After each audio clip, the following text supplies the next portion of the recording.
प्रिय मित्रों, आज की कहानी का शीर्षक है एक आरामदायक बिस्तर की खोज। यह कहानी जैकब और उसकी रातों की खोई हुई नींद के बारे में है, जिससे एक आरामदायक बिस्तर की तलाश शुरू होती है। तो चलिए कहानी शुरू करते हैं। एक बार की बात है, एक बहुत बड़े और व्यस्त शहर में जैकब नाम का एक बहुत अमीर आदमी रहता था। जैकब को अपने पिता की विरासत से बहुत सारी संपत्ति और कई विलासिताएं मिली थी।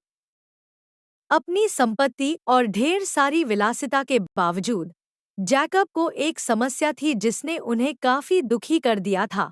उन्हें नींद नहीं आती थी। इससे कोई फर्क नहीं पड़ता कि उसके तकिए कितने रेशम से लदे थे या उसके गद्दे कितने आलीशान थे। हर रात करवटें बदलने से भरा संघर्ष था। एक सुबह, एक और रात बिना नींद के गुजरने के बाद जैकब ने घोषणा की, अब बहुत हो गया। उसने फैसला किया कि वह दुनिया में सबसे आरामदायक बिस्तर की तलाश करेगा, यह विश्वास करते हुए कि ऐसा बिस्तर अंततः उसे वह नींद देगा जिसकी उसे सख्त जरूरत थी। जैकब ने शहर में अपनी खोज शुरू की।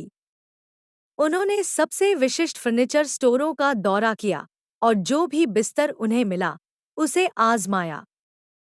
पंखों वाले बिस्तरों से लेकर पानी के बिस्तरों तक उन्होंने सभी का परीक्षण किया, लेकिन कोई भी सही नहीं लगा। वे या तो बहुत नरम थे, बहुत सख्त थे, या पर्याप्त आरामदायक नहीं थे। जैकब हार मानने वालों में से नहीं थे, इसलिए उन्होंने अपनी खोज को और बढ़ाने का निर्णय लिया। उन्होंने सुदूर देशों की यात्रा की, प्रसिद्ध बाजारों की खोज की और प्रसिद्ध कारीगरों से मुलाकात की। वह महासागरों के पार उन द्वीपों तक गए जो अपनी विदेशी सामग्रियों के लिए जाने जाते हैं, और उन पहाड़ों पर चढ़े जहां दुर्लभ लकड़ियों के बारे में कहा जाता था कि वे आरामदायक नींद के रहस्यों को छिपाते हैं। अपनी यात्रा के दौरान जैकब की मुलाकात कई दिलचस्प लोगों से हुई। वहां सीडरवुड नाम का एक बढ़ई था, जो ऐसे बिस्तर बना सकता था जो किसी के शरीर के अनुसार बिल्कुल ढल जाए। वह श्रीमती पफिन्स से भी मिले, जो कि रजाई इतनी हल्की और गर्म बनाती थी कि उसे ओढ़ने पर एक नरम आलिंगन जैसा महसूस होता था। और यहाँ तक कि उसकी मुलाकात एक युवा एली से भी हुई, एक लड़की जो सबसे नरम पक्षी के फरों से तकिए बनाती थी। प्रत्येक व्यक्ति ने जैकब को अपने बिस्तर के लिए कुछ अनोखा देने की पेशकश की, और कृतज्ञतापूर्वक उन्होंने उन सभी को स्वीकार कर लिया।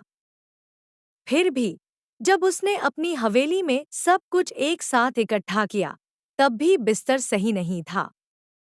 निराश और पहले से भी अधिक थका हुआ, वह अपने महंगे लेकिन असुविधाजनक बिस्तर के किनारे पर बैठ गया और सोच रहा था कि क्या उसकी खोज व्यर्थ थी।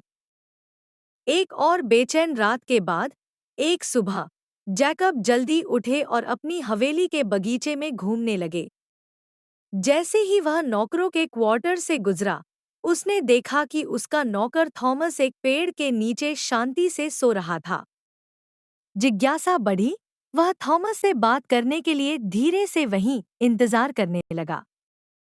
जब जैकब ने गद्दे या तकिए के बारे में सरल उत्तर की अपेक्षा करते हुए थॉमस की शांतिपूर्ण नींद के रहस्य के बारे में पूछताछ की, तो थॉमस की प्रतिक्रिया जमीनी और सीधी थी। सर, मैं पूरे दिन कड़ी मेहनत करता हूँ। जब तक मैं लेटता हूँ, तब तक मेरा शरीर और दिमाग थक जाता है। शारीरिक काम मुझे थका देता है, और अपने कर्तव्यों को पूरा करने की संतुष्टि ही मेरे मन को साफ करती है। इस सरल सत्य ने जैकब को अपनी जीवन शैली पर विचार करने पर मजबूर कर दिया। अपनी संपत्ति के बावजूद उन्होंने अपना अधिकांश समय उन मामलों में बिताया जो उनके दिमाग को उत्तेजित करते थे, लेकिन शायद ही कभी अपने शरीर पर जोर देते थे। उनके दिन निर्णयों, अपने निवेशों के बारे में चिंताओं और सामाजिक व्यस्तताओं से भरे हुए थे जो अक्सर उन्हें रात में मानसिक रूप से परेशान कर देते थे। थॉमस की बातचीत से प्रेरित होकर जैकब ने अपनी दैनिक दिनचर्या में अधिक शारीरिक गतिविधि को शामिल करने का निर्णय लिया। उन्होंने बागवानी जैसे अपने शौक पूरे करना शुरू कर दिया।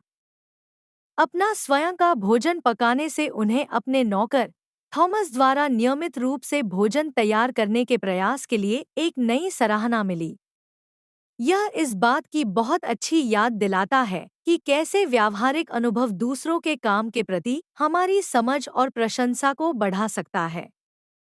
ऐसा लगता है जैसे अपने कपड़े खुद धोना उसके लिए काफी थका देने वाला अनुभव था, बिल्कुल अपना खाना पकाने जैसा। ये अनुभव आंखें खोलने वाले हैं, जो उसे प्रत्यक्ष रूप से उन कार्यों में आवश्यक प्रयास दिखाते हैं जिन्हें वह पहले दूसरों द्वारा किए जाने पर हल्के में लेता था। यह उस काम के प्रति सहानुभूति और सराहना का एक मूल्यवान सबक हो सकता है, जिस पर अक्सर हमारे दैनिक जीवन में ध्यान नहीं जाता है। वह अपने कपड़े धोने के शारीरिक प्रयास से पूरी तरह से थक गया था, इस हद तक कि वह फर्श पर चटाई पर सो गया। अत्यधिक थकावट का यह क्षण संभवतः उन लोगों के प्रति उनकी कृतज्ञता को गहरा करता है जो आम तौर पर इन कार्यों को संभालते हैं। सो के उठने के बाद उसे यह महसूस हुआ कि एक अच्छी नींद के लिए आरामदायक बिस्तर आवश्यक नहीं होता, पर उसे अपनी ये नींद भी अधूरी लगी। अभी भी उसे एक कमी महसूस हो रही थी। वो कमी किस चीज की थी ये जेकब समझ नहीं पा रहा था। अगले दिन उसने ग्रामीण इलाकों में लंबी ड्राइव पर जाने का फैसला किया। उसका दिल उस चीज की कमी महसूस कर रहा था जिसे वह सुबह से ढूंढ रहा था। काफी दूर जाने के बाद उसे एक बूढ़ा आदमी दिखाई दिया, जिसकी गाड़ी गड्ढे में फंसी हुई थी। उसकी मदद करने वाला वहां कोई नहीं था। जैकब ने बूढ़े व्यक्ति की मदद करने का फैसला किया। थोड़े से प्रयास से वह गाड़ी को खाई से खींचने में सक्षम हो गया। जैसे ही वह गाड़ी को मुक्त करने के लिए काम करता है, उसे जीवन में एक अजीब सी संतुष्टि का अनुभव हुआ। बूढ़े व्यक्ति ने जैकब की मदद के लिए आभार व्यक्त किया। फिर जैकब ने नींद और संतुष्टि के लिए चल रही अपनी खोज को साझा किया और बताया कि किस चीज ने उसे इस यात्रा पर निकलने के लिए प्रेरित किया। बूढ़े आदमी ने मुस्कुराते हुए कहा, संतुष्टि अक्सर तब पैदा होती है जब लोग दयालुता, सहानुभूति और निस्वार्थ कार्यों के माध्यम से दूसरों से जुड़ने और उनकी मदद करने के लिए खुद आगे आते हैं। इसके बाद जैकब अपने कार्य के माध्यम से संतुष्टि पाते हुए एक पेड़ के नीचे बैठता है।